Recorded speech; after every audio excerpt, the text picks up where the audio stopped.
This is a show that helps you grow your business by figuring out the customer experience one piece at a time. This is Growth Decoded. Ahoy there, Internet, and welcome back to Growth Decoded, where we focus on one topic per episode to help you create a better customer experience. I'm your host, Ernie Santorelli, joined as always by my potted pal, Plantasia, the show's silent and photosynthesizing co-host. Analytics. Did you feel that? Well, I guess unless you're into that kind of thing or you have a background studying numbers, analytics is a word that strikes fear into the hearts of business professionals everywhere, including me. I don't like them. There's so many of them, it's hard to know what they're telling you, and that's why I'm so glad people like our next guest exist. Brie Anderson, owner of Beast Analytics and simplifier of things complicated and numerical, sat down with us to talk about analytics. Where to start, what to measure, and a framework for repeatable analytics that takes the guesswork and fear out of the spreadsheets. Let's take a look. And you focus in analytics, which is something that a lot of people get very scared about. Yeah, they get a little clammy and they tend to walk out of the room. But like you said, how do you know if you're growing if you never were tracking the numbers? You don't have to have like tens of thousands of views to like make a decision. Hold on a sec. It's fine.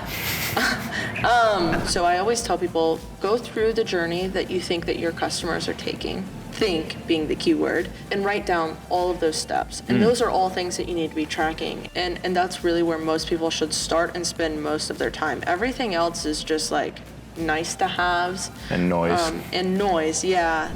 As a business, we're all working towards the same thing. And so we have to be communicating about like, what initiatives are you working on? What are we working on? And, the numbers can kind of show you which collaborations are working and which aren't working. It makes everybody's life easier, actually, when you work together.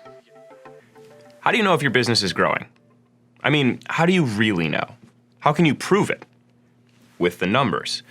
The numbers don't lie. But here's the thing about numbers, metrics, and analytics. Unless you're someone who doesn't mind them, they're scary.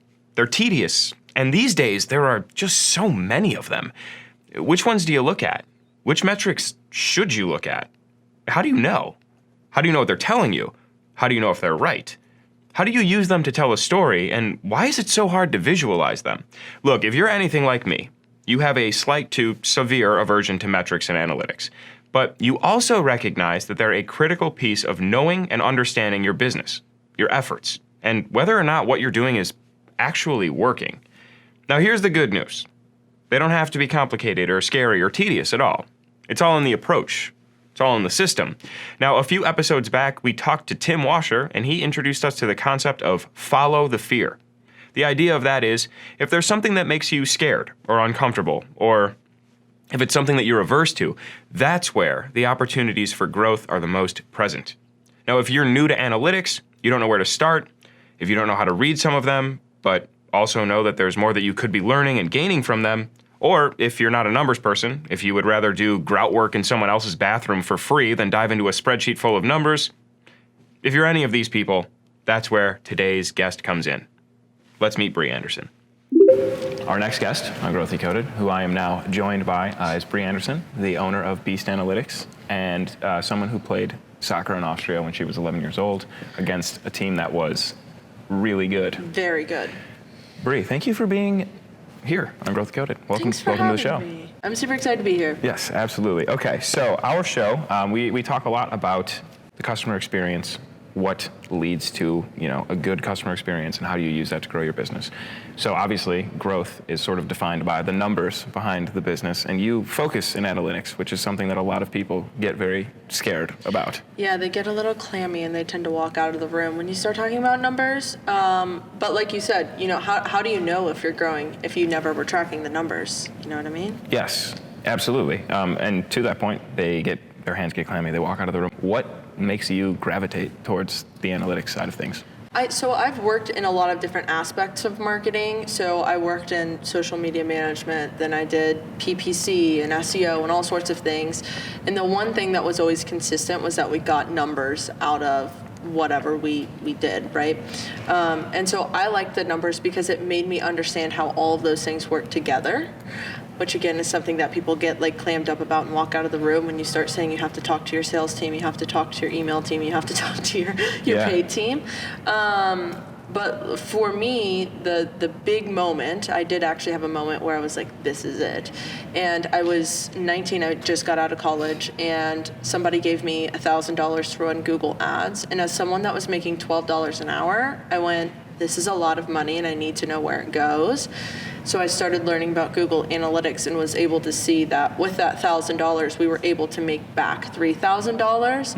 And then I was sold. I was like, yeah, I need to do more of this. Oh, that's awesome. So did you started with like paid ads? Yeah. Okay.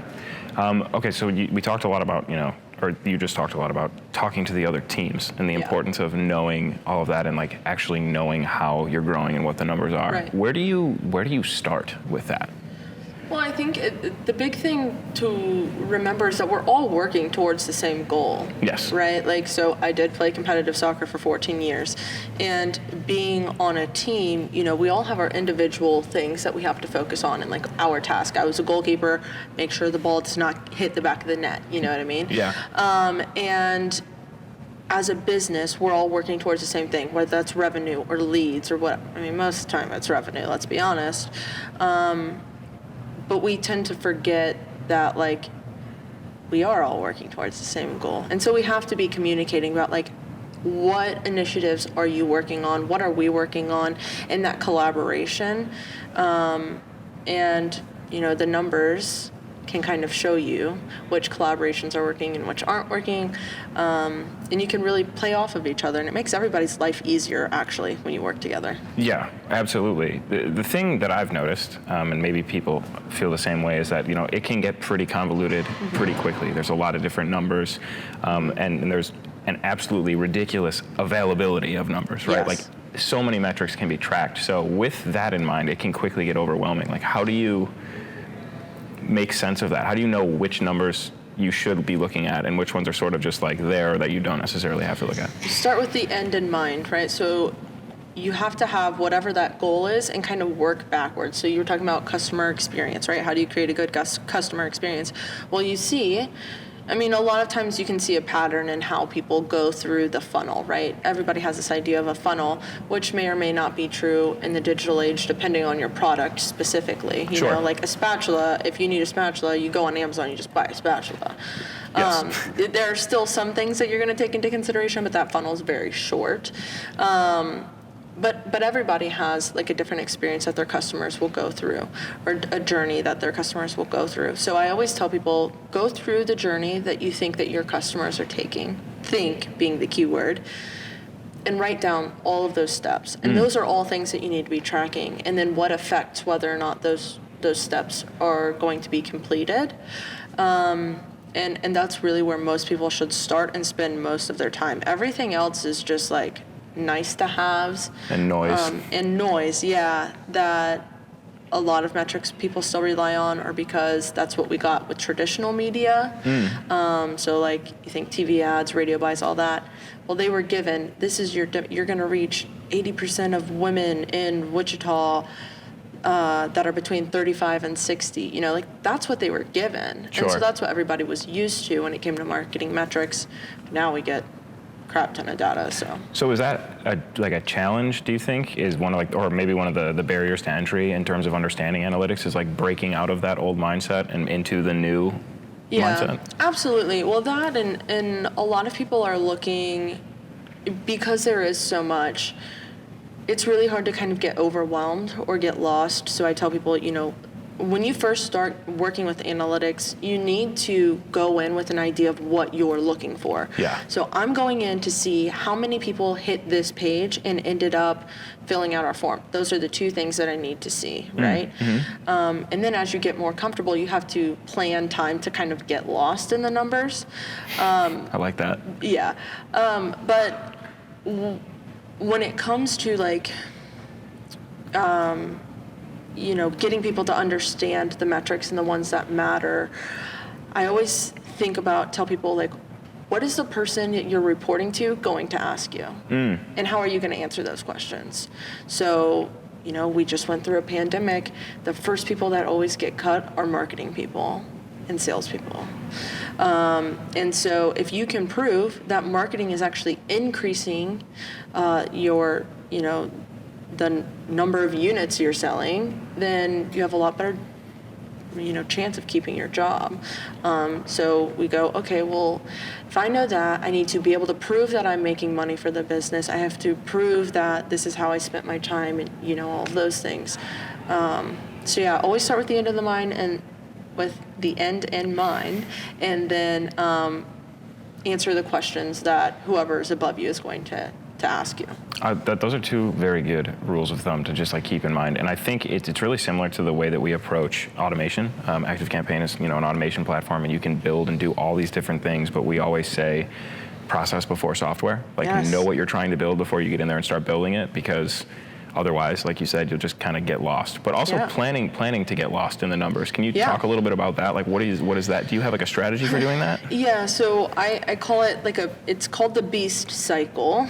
I love it. Yes, branded, you know how it is. But it's essentially the scientific method, right? So it's like benchmark. So ask yourself, what are we trying to achieve and how are we doing today?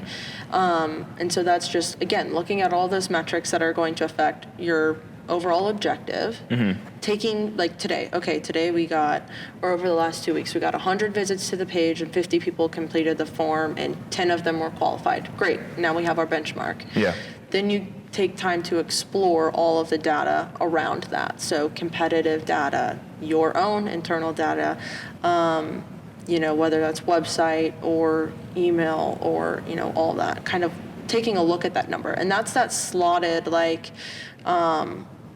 let's just see what there is, right? Yeah. And once you collect all of that data, then you move into the analyzing step, which is now we have to make sense of it. So we have all of these numbers, now we have to make sense of it. And we start with the questions that we're going to be asked and what our goals are. And then, I like to use visualizations to help you spot outliers and trends. Those are the two things that actually matter. And then you can create your strategy. Once you have your strategy, you test it, track your results, and then compare against your benchmarks, and it all happens all over again. Start it all over again. Yeah. So you're here at Social Media Marketing World this year to talk about being a data-driven marketer. Exactly. Can you talk a little bit about that? What does that mean? Yeah, so I'll be teaching that cycle, and a bunch of different tactics to how do you explore data? How do you analyze data? Which, like I said, is essentially just identifying trends and outliers. And then we'll talk about strategies. So people get really emotionally attached to their strategies and tactics. You worked really hard on something and you really want it to work. Sure. But essentially when you look at your data, you're going to have to make a decision, and that decision's generally going to lead to one of three things. You're either going to start a new strategy or tactic and test it because you found there's this one outlier that on if you talk about something specific that everybody was engaged with it and you want to see if that's going to work again, right? So that's a strategy that you're going to start. You're going to create some sort of strategy behind it. Maybe you have something that you're going to scale. So you already had a strategy for it and it's proved to work. So how can we do more of it? How can we get more out of that strategy? Or the one that everyone's afraid of is a strategy that you're going to have to stop because it's not sustainable. The return is not greater than the investment, and that's not a sustainable practice for any business, right? So these are things that you're either going to, it doesn't mean necessarily that you have to stop it altogether, but you can't do it the exact way you've been doing it. Right. Because it's proven, it does not work. So you either have to pull a Ross Geller and pivot a little bit, maybe we change one thing about the strategy, or we just go, okay, listen, Instagram stories, not working for us. We've tried 3 different things, they're not working. Let's focus on, LinkedIn Live, sure. Right? But yeah, so that's strategies. Okay, Brie said some things there that are worth repeating and remembering. First, remember that you're on the same team. It's not this campaign versus that campaign, or this blog versus that video, or this offer versus that product. It's all within the confines of your business and your organization. You can and should compare these things to see what's working, and then ask why. Or better yet, ask your customers or your audience why. This will help you create more things like the high-performing thing in the future, and will tell you more about what your audience is looking for, what resonates with them. Second, metrics can get convoluted quickly, and the availability of numbers is overwhelming. So how do you know which ones to look at? Start with the end in mind, start with the goal, and then work backwards. What are you trying to achieve? Let's say it's a purchase on an e-commerce storefront for convenience and common understanding's sake. Go through the journey that you think your customers are taking. What are the steps that they have to take? Start there. And then what are the metrics to those steps that you think you can track to tell the story? Purchases are the obvious metric, but what about before that? Checkout page visits? Items added to cart? Product page visits? Impressions, views, and engagements on a social media ad that brings people to the product page? Each of these might help you see the parts of the journey that are strong, or the parts that need improvement. Going through the journey yourself, or even having someone else that you know go through it, also might reveal some immediately apparent reasons for a low or underperforming metric or step in the process, right? Maybe something's hard to find. Maybe your idea of what the customer wants at a given point isn't actually what they want. Maybe it's confusing. Maybe it's just hard to find. Third, start with a plan. A plan on what you're looking for when you get into the analytics. Really think about the numbers that you need to tell you what you want to know. Because when you go in with a plan, you're much more likely to get the data you need and find the thing that you're looking for, rather than getting bombarded and bogged down by all the numbers you find on your way. Fourth, it's also important to make time to just get lost in the numbers. You don't have to have a particular goal in mind for these forays, other than familiarizing yourself with which metrics live where. What do they tell you? And if you can make time explicitly to just go in there and look and check it out, with no other goal than learning, you're probably not going to get frustrated or confused. Fifth, repeatable systems work. And Brie outlined her BEAST framework. B, benchmark. What are you trying to achieve? How are you doing today? This is your baseline to which you're going to compare future iterations. E, explore the data around those numbers. Your own data, maybe industry standards for that data, maybe information that exists from your competitors. Collect it, compile it. Then A, analyze. You have all the data. Now interpret it. See where you're at and figure out what your goals are. This is where you bring in those visualizations to spot outliers and to spot trends. S, strategy. You've got a goal, the benchmark, the data that helps inform your strategy. It's time to create one that's going to help you improve your metrics and meet your goals. And then T, test. Put it into action, and then repeat the whole thing over again. And finally, there's a saying for writers that goes a little something like this: kill your darlings. It speaks to the necessity of editing down your writing. It's a hard thing for writers to do, right? They've tortured themselves to pull words out and get them onto the page, and as all creatives are at some point or another, they're pretty fascinated and fond of their work. But the readers aren't. Sometimes you have to kill your darlings. And when it comes to analytics, sometimes you have to kill your current strategy if the numbers and the results just aren't there. Remember, you're on the same team, and even though you might be fond of your current strategy and your approach, it might not be delivering the way that you thought or hoped it would. And it's time for a change. This is a good thing. You learned a very valuable lesson, that this particular approach isn't exactly right. There are some good things in there that you can use, but at the end of the day, sometimes you just have to kill your darlings. All right, let's get back into the interview. How long do you recommend, or how long do you personally look at, like, as in terms of like time intervals before you're going to evaluate and make a decision, or one of those three decisions? Well, it always depends on your data, right? So you want to be able to find significance, Sure. which like that's super nerdy. We're not going to get into statistics here, but like if you only get 100 views on your posts every day, you're not going to have a ton of data to work with. So like maybe we wait for a month. Sure. We run it for a month. But if you're getting tens of thousands of views every single day, you can make a decision relatively quickly because you have enough data to work off of. Right. I mean, I would say like 2 weeks minimum, because it gives you like, you know, every day has gone twice. So you've had 2 Mondays, 2 Tuesdays, you know what I mean? Because sometimes that can skew the data.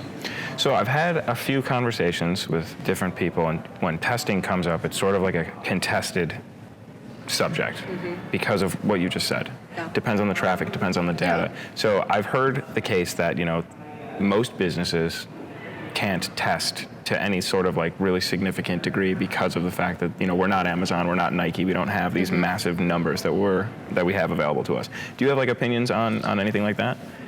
Yeah, I mean, I've tested tons of things. I don't get tons of traffic to anything. I mean, I just like understanding how things work, which is essentially how I got into all this to begin with. It's like, I wanted to know how the TikTok algorithm worked, so I got on TikTok, and I grew this massive following, and then I went, great, I understand TikTok, and I went to the next thing. So you don't have to have like tens of thousands of views to like make a decision. Yeah. Even on a small scale, you can make a decision. I think you just have to have enough, and no test is going to be perfect, and no decision is going to be perfect, and things change every single day, which is why it's a cycle. Right. So you're probably going to test something multiple times anyway, but I would say, you know, you want to do that week over week, you want to do month over month, quarter over quarter, year over year. I mean, most every business is cyclical. You have to account for that. But I mean, it's the same thing with people that want to have, which we had this discussion, but people that want to have really clean data, and they're like, we're not going to make a decision until our data is clean. Sure. But then you wait 3, 4, 5 years because you find little discrepancies throughout, and then you just never make a decision. And so I just encourage people to go out there and test. I will say, quick disclaimer, you need to make sure your tests are controlled. So you can't test a million different strategies at once, because then you'll have no idea what's moving the needle. Right, so isolate a particular variable, or? Right. So it's specifically, like I talk about the start, scale, and stop. Like I would pick one strategy, like I'm going to start making Instagram stories. That's the test. We're not going to also start going live on LinkedIn and also start doing this. Because especially in marketing, you know, they say, the old saying in the textbooks is you have to have 7 points of contact to make a decision. Right.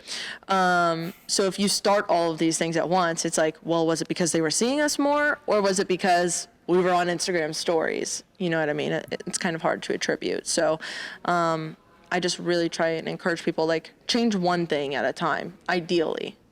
So how important is patience when it comes to analytics then? Well, patience is a virtue. I don't know. I'm not a very patient person, to be honest. So I like to make decisions relatively quickly. But, I mean, Zuckerberg said, build fast, fail fast. It's all the same. So, you know, you could make decisions quickly, but just know they're not going to be the most informed decisions. But I mean, when you think about like paid media, for instance, yeah, they're making decisions very, very quickly a lot of the time, especially if they have a lot of ad spend. They're able to make those decisions quicker. But they allocate usually like 15 to 20% of their budget to testing, or, you know, whether that's at the beginning or throughout the entire campaign, they're testing something. right. And so, I mean, I don't know. I'm really am just trying to encourage people to look at their numbers and try to make a decision from it, you know? So are there particular measurements, particular metrics that you think tell the story of the business, you know, better than others? Are there any that you kind of look at, or like a group of them, and say, you know, like, if I know these, then I have a good sense of the situation? I mean, it depends on like what kind of strategies we're talking about. I really like looking at website analytics the most, because I like to see, you know, like what pages are people going to the most and reading the most content on. Like, obviously there's a reason, like maybe we need to be creating more of that content, or speaking to that more on social media or something like that. I really like to look at like a user flow on a website, because I feel like that gives you a lot of good insights as to what people want to know, what they find important, and the buying journey just in general. But I would say, you know, whatever that main goal is, you know, if somebody comes to me and they're like, we need to increase sales, like, okay, we need to be looking at your sales, average order value, lifetime value. I mean, the list goes on, right? Right. So it really just depends. That's a marketer's dream answer. It depends. It's the answer to every question, yes, to some degree, right? So, I mean, you've talked about a couple of like common mistakes or things that happen that people do. Are there like some big ones that you see?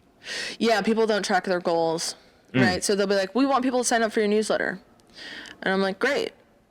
And they go, well, we know we have this many in insert active campaign. We know we have this many contacts in active campaign. Okay, cool. How many of those came from your website? Don't know. How many came in the last month? Don't know. Couldn't tell you. That's a problem. Right. You know what I mean? And a lot of people, it's because you can set up your analytics on your website with like literally 3 clicks of a button. And, but if you want to track that goal or that like specific steps in a funnel, it's like a little bit more work. Yeah. And a lot of people always think, oh, well, I'll get back to it, or we're going to have so-and-so do it. And it just never gets done. But then just like trying to get clean data, you go a couple years and then you realize, oh, we never tracked that. Right.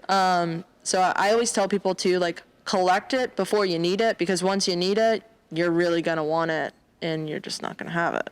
So on the flip side of that, there might be a lot of people that are just tracking the numbers that are available to them, putting them in a spreadsheet somewhere, and then not really doing anything with them. all the time. Do you have a remedy for identifying like what those metrics are, or like what, which ones really truly matter? I mean, anything that revolves around your objectives is what really matters. In theory, all of those metrics, like, at some point kind of matter. Sure.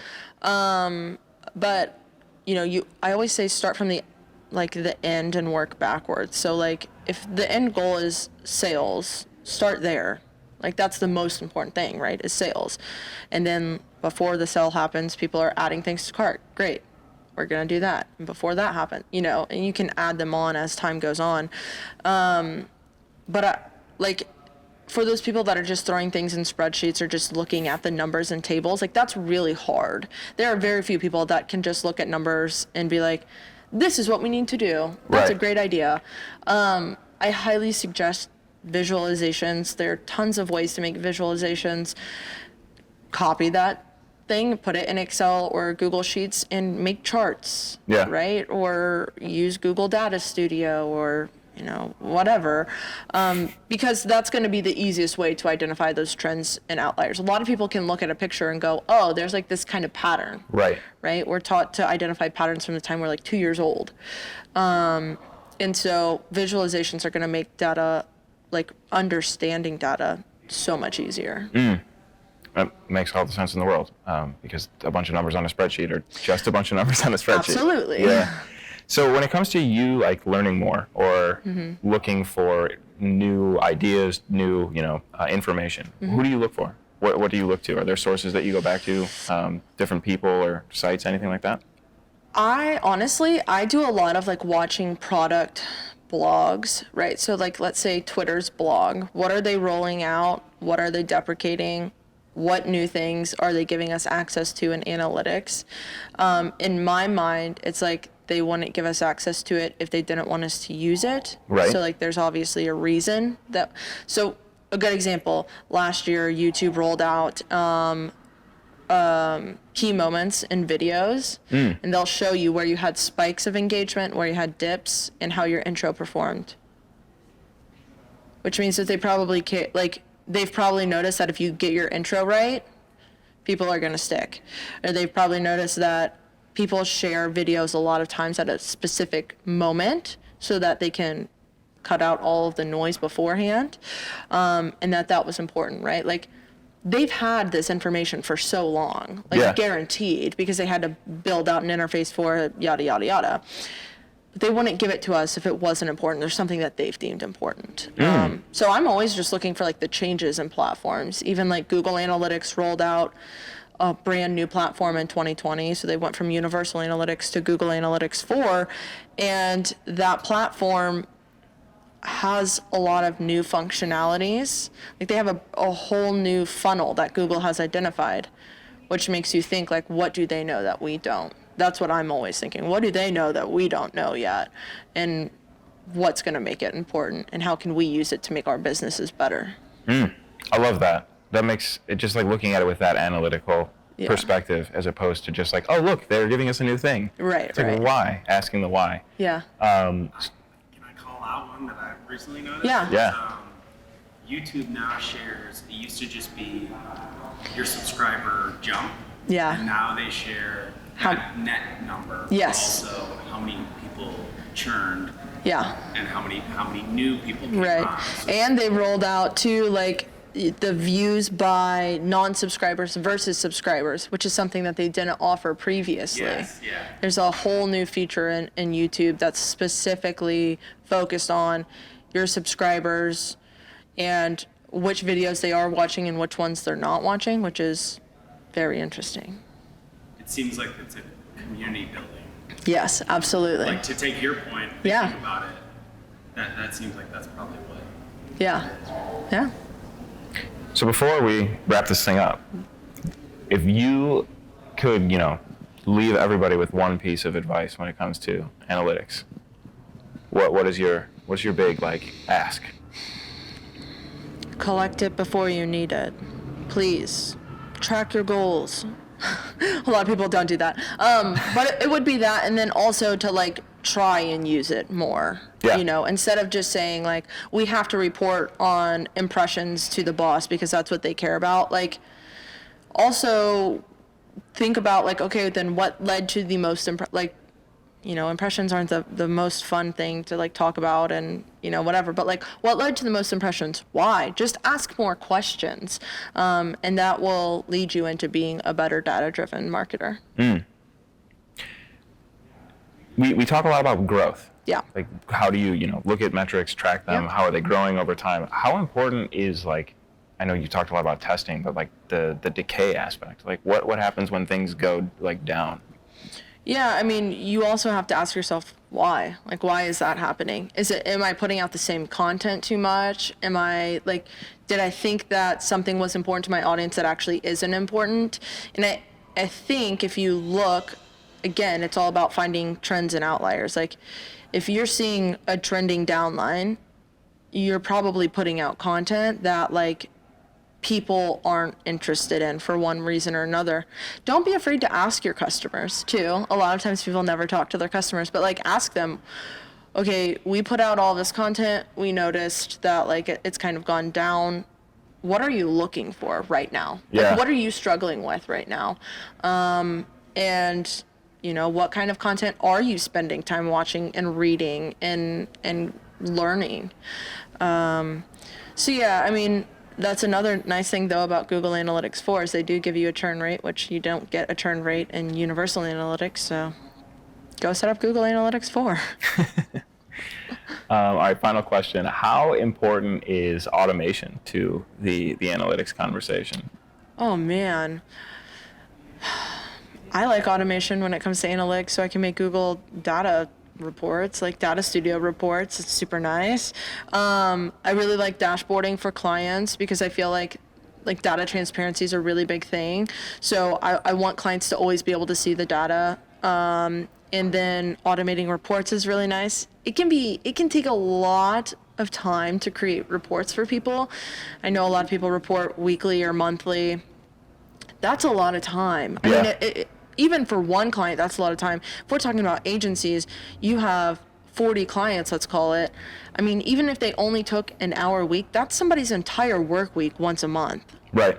That's a long time. So automation the key to all automation is the fact that it saves you time. Right. So I would say automating reports to an extent, right? If something wild happens, you need to be able to add your 2 cents to it. But automating as much of that as possible and then dashboarding using automations is stellar. Okay, Brie broke down a few more things there. The first point is the idea of start, scale, and stop. So pick one strategy that you're going to start. That's it.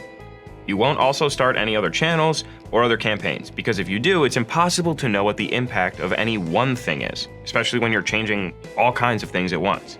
So start one thing, or try to scale one thing, something that you know is working. Once you look at the trends and the outliers and the data, and once you know something that isn't working, stop doing it. Now finally, Brie mentioned that your website traffic is a critical piece of telling the story. But how do you know which pages are being viewed the most, or which pages your customers are looking at more than others? Well, a few ways. First of all, there's Google Analytics. You can tie that to your website and see what's getting viewed, how often, and for how long. Now, this will tell you some general information about what's going on, but you can get more specific, particularly when it comes to your existing contacts. And you can do that through tools like ActiveCampaign's site tracking. Now, we've done an entire episode on site tracking, and that's linked for you, as well as some additional videos and content from the teams at ActiveCampaign. But not only that, you can use that site tracking data to trigger automations, and we've included links to the automation recipes or frameworks that we have as well. These will help you build more personalized experiences based on the site tracking data that you receive. Okay, I lied. This is finally. Brie mentioned a few pieces of advice when it comes to analytics. Collect it before you need it, track your goals, and just try to use your data more. Try to use it whenever you can. Use it to support your decisions. Use it to identify things that should start, scale, or stop. Use it to track your progress. Now, this show is focused on growth through the customer experience, and the only way that you can achieve growth is by testing new things, by tweaking, changing, iterating, and trying new campaigns, strategies, messages, and more. You can't get to a new place if you keep taking the same roads. If you're enjoying Growth Decoded, it would mean a lot if you shared it. Tell someone about the show. Point them to the ActiveCampaign YouTube channel or search for Growth Decoded on your favorite podcast platform. Until next time, go forth and automate.